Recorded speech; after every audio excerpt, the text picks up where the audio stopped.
Kryeministrit, të nderuar të pranishëm, të nderuar shkëlqësi, do të përpiqem jashtë klishes standarde të fjalimeve si përfaqësues të institucioneve shtetërore të bëjmë një bisedë interaktive ndërmjet meje si përfaqësues dhe prezantuesi i institucioneve shtetërore dhe juve të rregjë vëmendjen dhe të përshkruani pyetje të caktuara me çka edhe Komisioni Shtetëror të Zgjedhjeve, por dhe publiku të shtetit tonë do të ndihmoni të kalojmë situata të caktuara të cilat gjatë procesive të këtilla zgjedhore shumë shpesh shfaqen si dilema dhe imponojnë si çështje të cilat kërkojnë përgjigje. Ky është kodi jonë zgjedhor i miratuar në vitin 2006, që deri sot 20 me herën e fundit është ndryshuar 30 herë, që kalon me terminologjinë klasike të thjesht juridike më shumë se 30% tekst original i ndryshuar i ligjit dhe në procedurat normale, procedurat të legjislacionit thuhet se më njëherë duhet të miratohet kodi i ri zgjedhor dhe ky më nuk mund të përdoret për punë. Për fat keq kjo është situata në shtetin tonë, por ne si Komision Shtetëror i Zgjedhjeve dhe organi i cili duhet të implementoj këtë tekst ligjor, patjetër kemi të përkujdesemi për implementimin e drejtë dhe shumë shpesh ballafaqohemi me pamundësinë të implementojmë ndonjë dispozitë dhe të mos shkaktoni pakëndësi të caktuara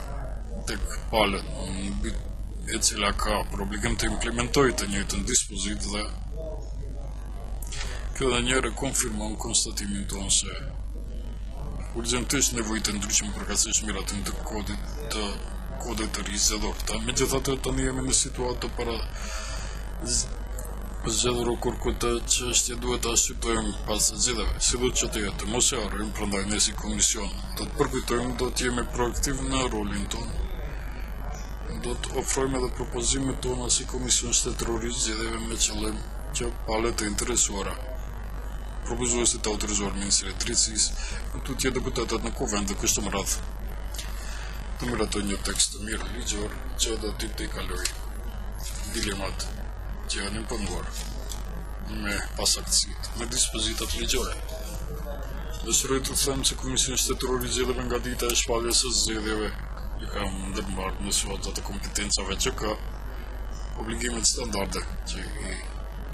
ka në pajtim me ligjin dhe ka miratuar rregullore në cilën janë përcaktuar veprimet të cilat duhet të ndërmirën gjatë këtij procesi para zgjedhor dhe gjatë kësaj maksimalisht i respekton të gjitha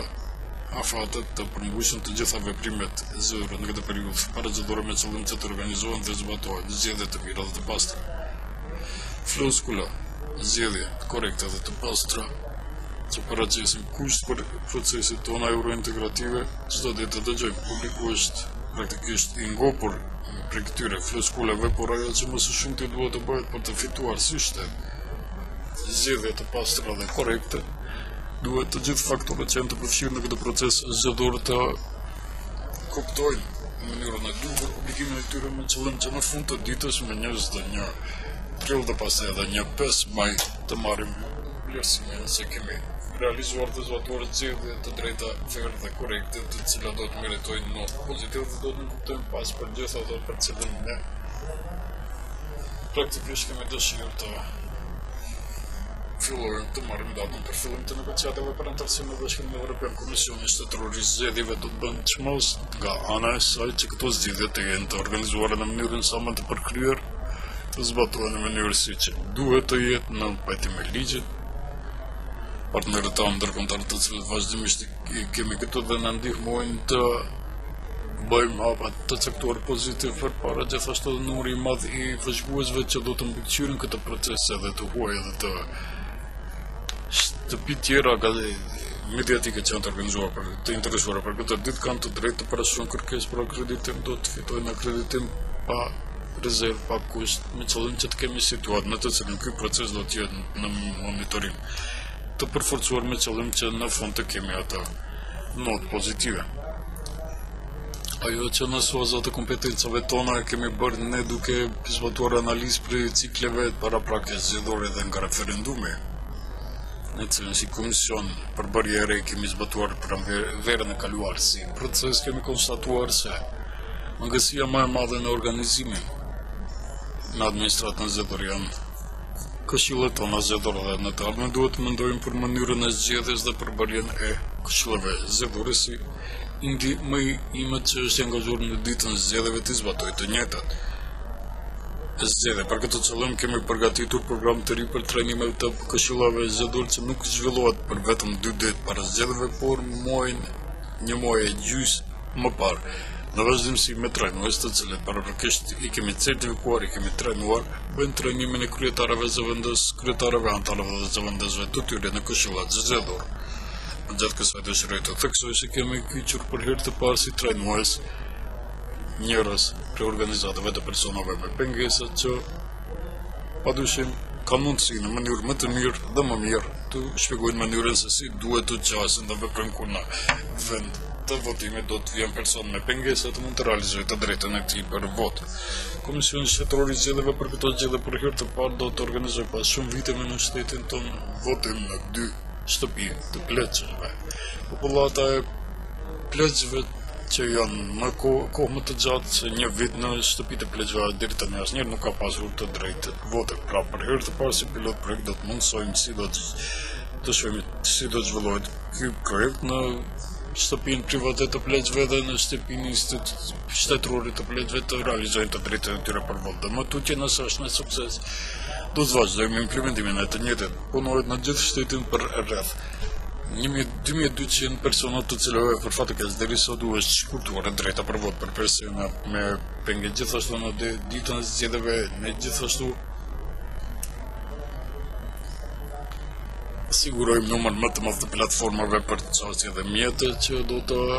mundsojnë ata persona ku ka shkallë në vendet e votimit të mundsohet hyrje që të mos ndihen si persona të vartur dhe të paraqiten një ditë para zgjedhjeve për do të mund të shfrytëzojnë të drejtën e tyre për votim të diellën duke u mundsuar qasje në vend votimet ashtu si duhet. Shpunimi jonë në këtë pjesë do të vazhdoj. Qëllimi jonë është të mundsohet numër sa më i madh i qytetarëve me të drejtë vote të shfrytëzojnë të drejtën e tyre për votë. Tani, po doja të flas në lidhje me një prej mangësive apo dobësive të sistemit tonë zgjedhor dhe kjo është mundësimi të drejtës për votë nga për personat apo mërgjimtarët tonë në diasporë. Për këtë cikël zgjedhor do të bëhen argjime prej diku rreth 30 milion denar për 1782 persona që janë të paraqitur për votim nga pjesa e diasporës dhe mbase jo të gjithë do të votojnë apo ndoshta gjysmë prej tyre ose rreth 1000 persona. Kjo do të jetë vota më e shtrenjtë e diasporës të nderuar të pranishëm dhe kjo imponon një dilim të cilën patjetër e kemi të zgjidhim në periudhën e kaluar. E ardhshme, unë nuk jam për të shkurtuar të drejtën qytetarëve tanë të votojnë. Dhe shkaqet në mënyrë plotësuese janë edhe pamundësia të gjendet lokacione dhe numrat e diasporës sonë për shkak se shtetasit tonë kur praktikisht çdo nuk paraqesin mungesën e tyre në shtet për më shumë se një vit dhe kjo paraqet një problem i cili në mënyrë plotësuese ngarkon sistemin të organizimit e zgjedhjeve. Megjithatë, padyshim mund të ndryshohet mënyra dhe modalitetet e zgjedhjeve. Votimit të këtyre njerëzve me qëllim që të rrëzmadojnë pjesëmarrjen e këtyre njerëzve në proceset zgjedhore dhe të mundsojnë të votojnë. Mund të organizohet votim elektronik me mail, me postë, sikur në Republikën e Slovenisë, por gjithashtu mund të krijohen situata të caktuara në të cilat aty ku kemi koncentracion më të madh të bashkëqytetarëve tanë në diasporë të organizohen dhe themelohen apo të hapen vend votimet që të shkurtohen votë shpenzimet atyre njerëzve dhe të mund të realizojnë të drejtën e tyre për votim. Kjo është çështje të cilën në të ardhmen do duhet ta zgjidhem për fatikës në këtë zgjedhje do të paguajmë votën më të shtrenjtë të diasporës. Ajo që në këtë kampanjën fushatë, komisioni jonë gjithashtu e ka paraparashtë të parandalojmë përregullësi të caktuara të cilat në periudhën e kaluar janë shfaqur gjatë zgjedhjeve dhe kjo është se edhe vërin që të gjithë juve dhe të sektorit jo qeveritar dhe të bashkëvuesit të jashtëm se Komisioni Shtetëror i Zgjedhjeve më së shpeshti dhe përvonë i publikon rezultatet zyrtare të para. Ndërkaz, derisa të gjitha partitë apo pjesëmarrësit tjerë për gjenda gjysmë, një orë gjysmë festojmë, ne jemi munduar të publikojmë këto rezultate. Kjo ishte për arsye se procedura deri tani ishte që apo ka parapar që rezultatet nga procesi verbali nëmër 16 ku përmbledhen në vendin e votimit duhet të dërgoheshin në komisionin e komunës, aty gjatë një orë gjysmë, pastaj regjistrohen rezultatet dhe pastaj mbledhen të gjitha rezultatet në nivel shtetëror që ju merr 4 deri në 5 orë, në një periudhë e cila është vërtet e gjatë për të shtetë me numër prej 1.808.173 votues. Mendoj se vërtet është tepër periudha gjatë. Kësaj radhe, Këshilli Zgjedhor kryetari Xhavendësi apo anëtarët e Këshillit Zgjedhor menjëherë do të fotografojnë rezultatin nga procesi verbali numër 16. Vetë procesi verbalin do ta dërgojnë në Komisionin Shtetëror të Zgjedhjeve dhe Komisioni Shtetëror ashtu siç e pranon menjëherë do t'i paraqet në ekranin e vet në hapësira tonë me qëllim që rezultatet e para jo zyrtare t'i publikojmë dhe të ketë publiku këqyrje në gjithë rrjedhën e procesit. Gjithashtu kjo është edhe për shkaqe parandaluese. Shumë shpesh në të kaluar nëpërmjet vendet të votimit Komisioni Shtetëror i Zgjedhjeve në komunë ka ndodhur të korrigjojnë numrat të permodhuar, numrat të shformuar, numrat në rezultate dhe kishin rezultate që nuk ishin të reale dhe nuk të padëshiruara. Atëherë ishim në situatë në renditur Komisioni Shtetëror. Komisioni i Zgjedhjeve në komunë të prehet dhe të konstatojë situata të caktuara dhe pse duke qetur ka kryer veprat. Pra do të parandalojmë, por do të jemi edhe më transparent në lidhje me publikimin e rezultateve. Në njohje të madhe u dërgoj dhe u bëj të gjitha atyre të cilët në ndërkohë në mënyrë transparente ndihmojnë edhe nga sektori jo qeveritar dhe nga ana e mediave duke publikuar. Shtojca artikujt për punën tonë, hapësirë duke krijuar për punën tonë duke përfshirë këto edhe kritikat që i pranojmë për shkak se nuk mund të jemi ideal. Gjithmonë kur mendojmë se kemi gabuar, unë jam i gatshëm edhe të kërkoj ndjes për gabimet për shkak se nuk ka situatë ideale, nuk ka njëri që është i përkryer të gjithë, e dim këtë politikanët e kanë shumë më vështirë të kërkojnë ndjes, unë jo.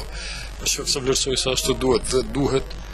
bashkërisht të vazhdojmë me bashkëpunimin tonë me qëllim që të mundsojmë në shtetin tonë një proces të mirë, të pastër, korrekt, zgjedhor. Gjatë ditës së kaluar kam vizituar Komisionin Shtetëror Zgjedhore në Dibër dhe Ohër, ku do të mbahet zgjedhjet lokale për kryetar komune dhe mund të konstatoj se aty vëllimi i punës i atyre komisioneve është i zgjatur për shkak se do të mbahen dy lloje të zgjedhjeve, mirë po me bashkëpunimin tonë njerëzit janë të gatshëm të realizojnë këtë proces. Atmosfera është pozitive me vërejtjet të cilat Baxhabir i prezantoi më parë edhe në periudhën parazgjedhore edhe gjatë kësaj periudhe zgjedhore për shkak se fatkeqësisht shkeq përdoren vrimat boshllëqet në kodin zgjedhor dhe këtu pa miratuar dispozitat reja ligjore të cilat do të sanksionojnë këto shkelje ligjore vështirë që të mund të ndikojnë në përmirësimin e situatës në fushata. Mund të konstatojmë se në 3 komunat në komunën Novosjell punat janë duke u zhvilluar në drejtim të mirë me këto komunë, siç thash incidente minore dhe aty në bisedë me qytetarët dhe përfaqësuesit e kandidatëve dhe Këshilla Zgjedhore të komunave konsideroj se do të kemi epilog pozitiv të pjesës së parë të fushatës. Si do të zhvillohet pjesa e dytë e ciklit të dytë të fushatës do të presim për këtë, do të varet shumë edhe nga rezultatet për ciklit të parë. Por ne si KSZ do të zbatojmë të gjitha përgatitjet tona që të përgatisim edhe në atë cikël të dytë proces të pastër zgjedhor.